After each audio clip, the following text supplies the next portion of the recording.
Hi മക്കളെ, നിങ്ങളുടെ ശ്രീലക്ഷ്മി മിസ്സാണ്. Welcome back to eagle learning. നമ്മൾ ഇന്ന് ഡിസ്കസ് ചെയ്യുന്നത് വളരെ ഇമ്പോർട്ടൻ്റ് ആയിട്ടുള്ള ടോപ്പിക്കാണ്. എന്നാൽ പല ആളുകൾക്കും ഭയങ്കര കൺഫ്യൂസിങ് വരുന്ന അല്ലെങ്കിൽ കുറച്ച് ടഫായിട്ട് ഫീൽ ചെയ്യുന്ന ഒരു ടോപ്പിക്കാണ്.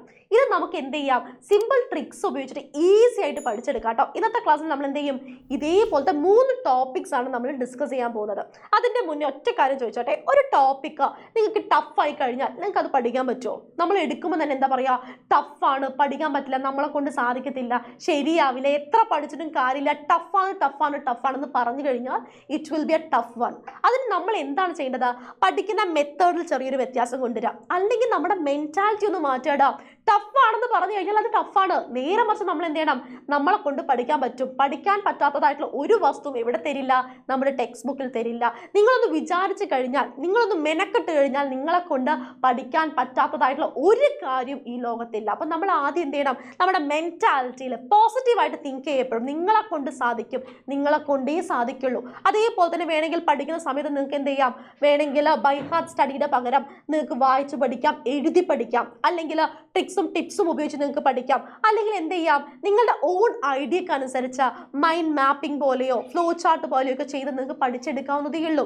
ഓക്കെ, അപ്പം നമുക്ക് എന്ത് ചെയ്യാം, നമ്മുടെ ഇന്നത്തെ ടോപ്പിക്ക് എങ്ങനെയാണ് പഠിക്കേണ്ടത്, പല മെത്തേഡും പറഞ്ഞു, ഇതിൽ ഏത് മെത്തേഡ് ഉപയോഗിച്ചിട്ടാണ് പഠിക്കേണ്ടതെന്ന് നോക്കാം അല്ലെ. ഏതാണ് topic, isotopes, isotones and isobars. ആ പേര് കേട്ടാൽ അറിയാം കുറച്ച് കൺഫ്യൂസിങ് ആണല്ലേ. പരീക്ഷയ്ക്ക് കുറച്ച് എക്സാമ്പിൾസ് തന്നിട്ട് ഇതിൽ നിന്ന് ഐഡന്റിഫൈ ചെയ്യാൻ ചോദിക്കാറുണ്ട്. എങ്ങനെയാണ് നമ്മൾ ഐഡന്റിഫൈ ചെയ്യാം?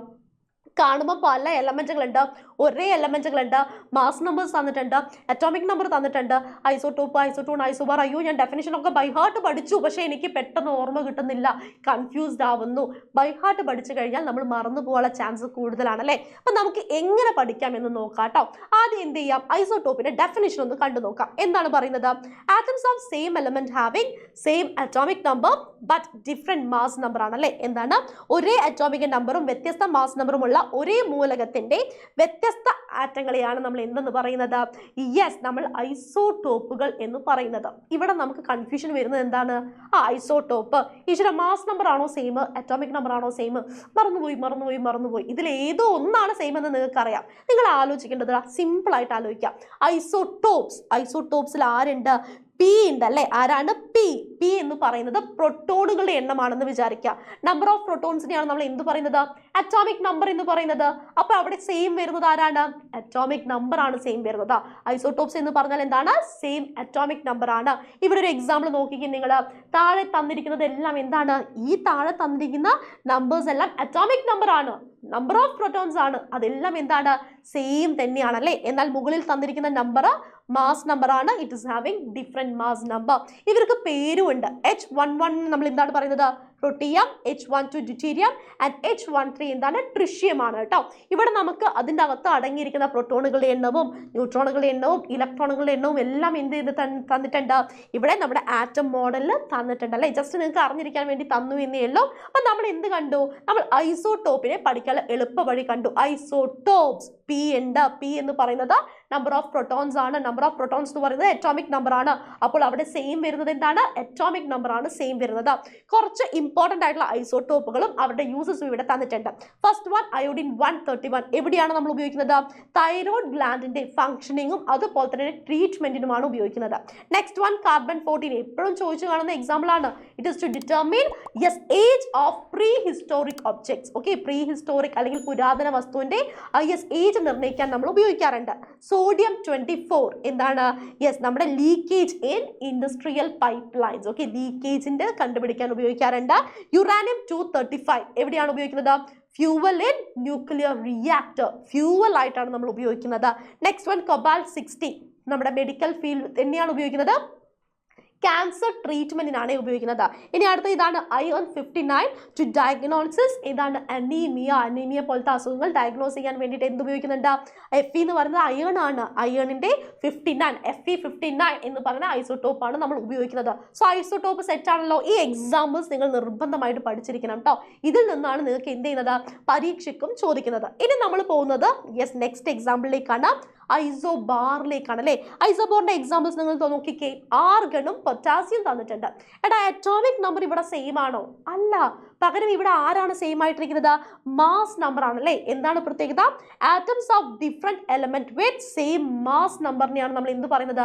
ഐസോബാർസ് എന്ന് പറയുന്നത്. ഒരേ മാസ് നമ്പറും വ്യത്യസ്ത അറ്റോമിക് നമ്പറുമുള്ള ആറ്റങ്ങളെയാണ് നമ്മൾ എന്ത് പറയുന്നത്? ഐസോബാറുകൾ. ഇതിന് നമുക്ക് പഠിക്കാനുള്ള എളുപ്പവഴി എങ്ങനെയാണ്? ഐസോബാർ ബി എന്ന് പറയുന്നത് എന്താണ്? ബോത്ത് എന്ന് ആലോചിക്കാം. ബോത്ത് എന്ന് പറഞ്ഞാൽ പ്രോട്ടോണുകളെയും ന്യൂട്രോണുകളെയും കൂട്ടിയിട്ടല്ലേ നമ്മൾ മാസ് നമ്പർ പറയുന്നത്? പ്രോട്ടോൺ ആൻഡ് ന്യൂട്രോൺ ബോത്ത് എന്ന് ആലോചിക്കുക. അപ്പൊ എന്താണ്? മാസ് നമ്പർ സെയിം ആയിരിക്കുന്നവരെ നമ്മൾ എന്ത് പറയുന്നു? ഐസോബാറുകൾ എന്ന് പറയുന്നു. അങ്ങനെയാണെങ്കിൽ ഐസോടോൺസ് എന്തായിരിക്കും? ഐസോടോൺസ് എന്ന് പറഞ്ഞാൽ atoms with the same mass number atoms with the same number of neutrons are called isotons. എന്താണ്? ഒരേ എണ്ണം എന്താണ് ന്യൂട്രോണുകൾ അടങ്ങിയ ആറ്റങ്ങളെയാണ് നമ്മൾ എന്ത് പറയുന്നത്? ഐസോടോണുകൾ എന്ന് പറയുന്നത്. എക്സാമ്പിൾസ് നൈട്രജനും കാർബണും തന്നിട്ടുണ്ട്. അവിടെ നമുക്ക് അറ്റോമിക് നമ്പറും ഡിഫറെന്റ് ആണ്, മാസ് നമ്പറും ഡിഫറെന്റ് ആണ്. എന്നാൽ ഇവർ തമ്മിൽ നമ്മൾ മൈനസ് ചെയ്യുമ്പോൾ മാസ് നമ്പറിൽ നിന്ന് അറ്റോമിക് നമ്പർ മൈനസ് ചെയ്ത് കഴിഞ്ഞാൽ നമുക്ക് എന്ത് കിട്ടും? നമ്പർ ഓഫ് ന്യൂട്രോൺസ് കിട്ടും അല്ലേ. ന്യൂട്രോൺസിന്റെ എണ്ണം ഇവർ രണ്ടുപേരിലും എന്ത് തന്നെയാണ്? സെയിം തന്നെയാണ്, ഈക്വൽ തന്നെയാണ്. ഈ ടൈപ്പ് ഓഫ് പെയേഴ്സിനെയാണ് നമ്മൾ എന്ത് പറയുന്നത്? ഐസോട്ടോണിക് പെയേഴ്സ് എന്ന് നമ്മൾ പറയുന്നത്. അപ്പൊ ഇവിടെ ആലോചിക്കാൻ വേണ്ടി നിങ്ങൾ ആലോചിച്ചേ, ഐസോട്ടോൺസ് എൻ എന്തല്ലേ? എന്ന് പറയുന്നത് എന്താണ്? It is A number of neutrons. അപ്പോൾ നമ്പർ ഓഫ് ന്യൂട്രോൺസ് സെയിം ആണെങ്കിൽ ഐസോട്ടോൺ എന്നും അല്ലെ നമ്മൾ ഇവിടെ പഠിച്ചു കേട്ടോ. 3 എണ്ണമാണ് നമ്മൾ പഠിച്ചത്.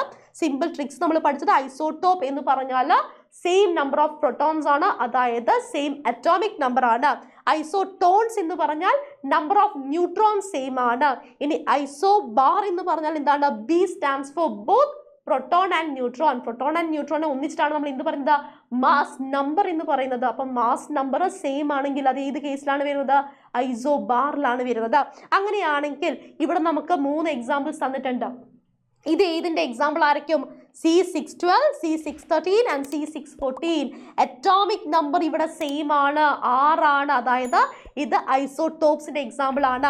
അങ്ങനെയെങ്കിൽ കാർബൺ 614 നമ്മൾ എവിടെയാണ് ഉപയോഗിക്കുന്നത്? നിങ്ങൾ എന്ത് ചെയ്യുക? കമന്റ് ബോക്സിൽ കമന്റ് ചെയ്യാറാണ്. കാർബൺ 14 നമ്മൾ എവിടെ ഉപയോഗിക്കും? നമ്മൾ ഓൾറെഡി നമ്മൾ എക്സാമ്പിൾസ് നമ്മൾ ഡിസ്കസ് ചെയ്തിട്ടുണ്ട്.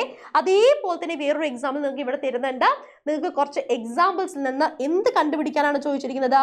ഐസോടോപ്പിക് പെയേഴ്സിനെ എന്താണ്? ഐസോടോപ്പ് ജോഡികളെ കണ്ടെത്താനാണ് ചോദിച്ചിരിക്കുന്നത്. ഇതും കണ്ടെത്തിയിട്ട് നിങ്ങൾ എന്ത് ചെയ്യുക? കമന്റ് ബോക്സിൽ കമന്റ് ചെയ്യുക. സോ ഇന്നത്തെ കോണ്ടന്റ് വീഡിയോ നിങ്ങൾക്ക് യൂസ്ഫുൾ ആയെന്ന് വിചാരിക്കുന്നു. ഫസ്റ്റ് ചാപ്റ്ററിൽ നിങ്ങൾക്ക് ബുദ്ധിമുട്ടായിട്ട് ഫീൽ ചെയ്യുന്ന എന്തൊരു ടോപ്പിക് ഉണ്ടെങ്കിലും നിങ്ങൾക്ക് താഴെ കമന്റ് ബോക്സിൽ കമന്റ് ചെയ്യുകയാണെങ്കിൽ അതിന്റെ കോണ്ടന്റ് വീഡിയോ തീർച്ചയായിട്ടും ടീച്ചർ ചെയ്യുന്നതാണ്. കാരണം ഇത്തവണ 9th സ്റ്റാൻഡേർഡ് ടെക്സ്റ്റ് ബുക്ക് മാറി ഒരുപാട് വ്യത്യാസം ഉണ്ടാവാം നമ്മുടെ ക്വസ്റ്റ്യൻ പേപ്പേഴ്സിൽ. നമുക്ക് കോണ്ടന്റ് ക്ലിയർ ആയിട്ട് മനസ്സിലാക്കിയാൽ മാത്രമേ ഏതൊരു ക്വസ്റ്റ്യൻസും നമുക്ക് നന്നായിട്ട് ആൻസർ ചെയ്യാൻ പറ്റുള്ളൂ. സോ ഏതൊരു ടോപ്പിക്ക് നിങ്ങൾക്ക് എന്ത് ചെയ്യാം? ഫസ്റ്റ് ചാപ്റ്റർ റിലേറ്റഡ് ആയിട്ടുള്ള ഏതൊരു ടോപ്പിക്കും കമന്റ് ബോക്സിൽ കമന്റ് ചെയ്യാം. അതിന്റെ കോണ്ടന്റ് വീഡിയോസ് തീർച്ചയായിട്ടും ചെയ്തിരിക്കും. സോ നമുക്കിനി അടുത്ത കോണ്ടന്റ് വീഡിയോയിൽ കാണാം. Until then, bye bye.